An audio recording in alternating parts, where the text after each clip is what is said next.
नमस्कार फर्स्ट बिहार झारखंड में आपका स्वागत है। मैं राहुल ओझा आपके साथ। सुशांत मामले की जांच करने गई बिहार पुलिस की टीम के साथ मुंबई में जो कुछ भी हुआ, इससे आक्रोशित और कहीं ना कहीं आहत भी हैं डीजीपी गुप्तेश्वर पांडे, और लगातार जो उनकी भड़ास है वो मुंबई पुलिस पर, महाराष्ट्र सरकार पर अब निकलती हुई दिखाई दे रही है।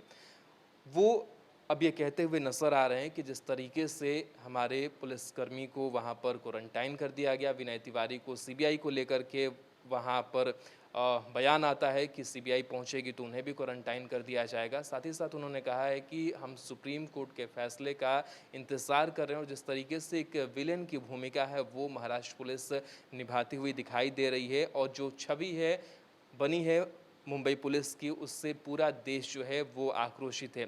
साथ ही साथ उन्होंने कहा कि हमारा जो काम है वो न्याय दिलाना है सुशांत को। तमाम जो बाधाएं हैं वो ज़रूर आ रही है, लेकिन बिहार पुलिस कभी झुकेगी नहीं। इस दौरान एक शायरी भी कहते हुए डीजीपी गुप्तेश्वर पांडे नजर आए कि वो झुकेंगे नहीं, रुकेंगे नहीं जब तक सुशांत मामले में न्याय नहीं मिल जाता। उन्होंने ये भी कहा, जब सवाल पूछा है क्या बिहार पुलिस का जो मनोबल है वो टूटा है, उन्होंने कहा कि जब भी कोई बड़ी चीज़ के लिए हम आगे जाते हैं, बड़ा लक्ष्य होता है, तो कई जो चुनौतियां हैं वो सामने आती है। तमाम जो बाधाएं हैं वो उत्पन्न करने की कोशिश महाराष्ट्र सरकार और मुंबई पुलिस करती रही। लगातार पर्सनल तरीके से भी उनको जो आहत है उसको पहुंचाने की कोशिश की गई, और सिर्फ उन्हीं को नहीं बल्कि बिहार के मुख्यमंत्री नीतीश कुमार को भी पर्सनली निशाना बनाया गया। लेकिन जब तक इस पूरे मामले की छानबीन नहीं होती है, जब तक गुनहगार सामने नहीं आ जाते हैं, तब तक बिहार पुलिस की जो लड़ाई है वो जारी रहेगी। क्या कुछ कहा डीजीपी गुप्तेश्वर पांडे ने, ये पता करने की कोशिश करता हूँ।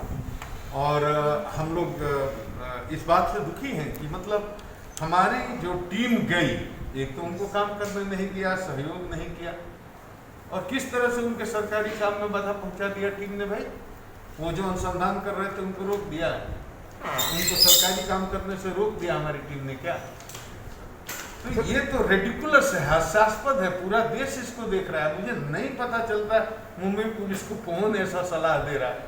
पूरे देश में उसकी साख गिर रही है, लोग हंस रहे हैं। इसका मतलब आप गिरफ्तार करके ले जाइएगा बिहार से उनको। हम इतने नीचे नहीं गिरे कि हम अब उन पर मुकदमा करने लगे, वो हमारे लोगों के ऊपर मुकदमा करने लगे।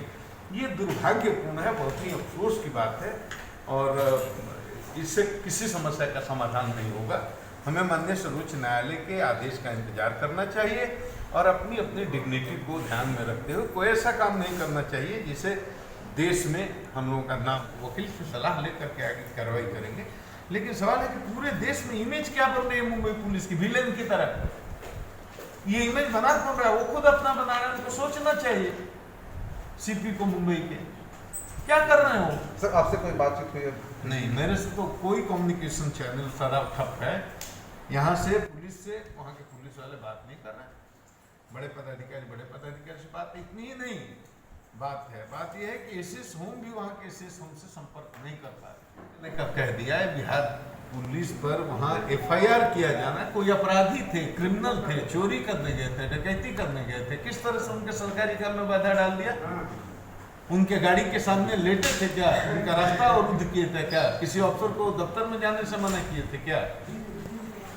वहाँ धरना प्रदर्शन कर रहे थे क्या? किस तरह से उनको बाधित कर अनुसंधान को साबित कर पाएंगे कोर्ट में?